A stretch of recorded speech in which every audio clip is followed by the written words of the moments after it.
అందరికీ శుభోదయం. నా పేరు శ్రావ్య. నేను 7వ తరగతి చదువుతున్నాను. ఈరోజు మన పండుగలు అనే దాని గురించి చెప్పబోతున్నాం. మన పండుగలో మన తెలంగాణలో అనేక పండుగలున్నాయి. తెలంగాణ పేరు ఎత్తగానే మనకు గుర్తొచ్చే ఏకైక పండుగ బతుకమ్మ పండుగ. ఇది సెప్టెంబర్ లేదా అక్టోబర్ నెలలో వచ్చే పండుగ. 9 రోజులు మేలుకొని ఉంటుంది. 9 రోజులు రోజుకో తీరుగా బతుకమ్మను పేరుస్తూ జరుపుకుంటాం. ఇది తెలంగాణకు సంబంధించిన పండుగ మాత్రమే. అన్ని పండుగలకు పురాణాలు, కథలు ఎన్నో ఉంటాయి. ఈ పండుగ కూడా ఒకటి ఉంది. చోళరాజు అనే రాజుకి 100 మంది కుమారులు పుట్టారు.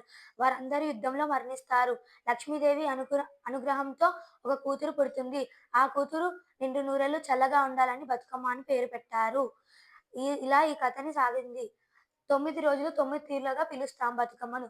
మొదటి రోజు ఎంగిలి పూల బతుకమ్మ, రెండవ రోజు అటుకుల బతుకమ్మ, మూడవ రోజు ముద్దపప్పు బతుకమ్మ, నాలుగవ రోజు నానబియ్యం బతుకమ్మ, ఐదవ రోజు అట్ల బతుకమ్మ, ఆరో రోజు అలకల బతుకమ్మ, ఏడవ రోజు వేపకాయల బతుకమ్మ, ఎనిమిదవ రోజు వెన్నె ముద్దల బతుకమ్మ, తొమ్మిదవ రోజు సద్దుల బతుకమ్మగా జరుపుకుంటాము. ధన్యవాదాలు.